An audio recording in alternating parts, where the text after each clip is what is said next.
La mort, Jésus ne la voulait nullement en soi, comme si elle était réclamée par Dieu. Jésus n'imagine pas la théologie de la rédemption, qui sera plus tard l'œuvre des disciples, à commencer par l'apôtre Paul, que Jésus n'a jamais rencontré.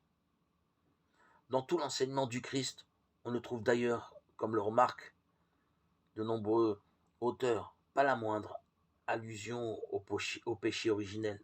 Non, non. La réalité est plus simple et plus émouvante. Jésus se sait piégé, trahi. L'un de vous me trahira, Matthieu 26, 21. Mais il pense qu'en se livrant en personne, il sauvera la vie de ses disciples. Et c'est en effet ce qui va se passer. Les autorités ne s'inquiètent guère des disciples, qu'elles jugeaient avec raison, quantité négligeable. Très concrètement, très réellement, Jésus se prépare à donner sa vie pour épargner celle de ses amis.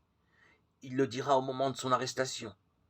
Si c'est moi que vous cherchez, laissez donc partir cela. Jean 18, 8. Jésus fait le sacrifice de sa vie, non en vertu d'une théologie morbide du sacrifice humain, condamné d'ailleurs dans le judaïsme depuis que Dieu a refusé à Abraham le sacrifice d'Isaac, son fils, Genèse 22, 12, mais en vertu de l'amitié et de la dignité, en vertu de cette vérité à rappeler. Pour tous ceux qui savent qu'ils doivent mourir, seul le sacrifice donne un sens à la mort. Aussitôt, la dernière bouchée prise, nous raconte Jean, Judas sortit, c'était la nuit. Note-t-il. Jean 13, 30.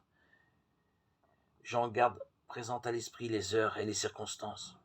Le repas terminé, Jésus se rendit, avec les siens au mont des Oliviers, à l'endroit où, depuis quelques jours, il campait, dans un domaine appelé Gethsémani. Les disciples s'endormirent rapidement, bien que leur maître les eût priés de veiller avec lui. Mon âme est triste à mourir. Veillez avec moi. Triste à mourir. Jésus vit avec intensité l'amour, ce qu'il va devoir vivre par amour pour ses frères avant d'arriver à Golgotha.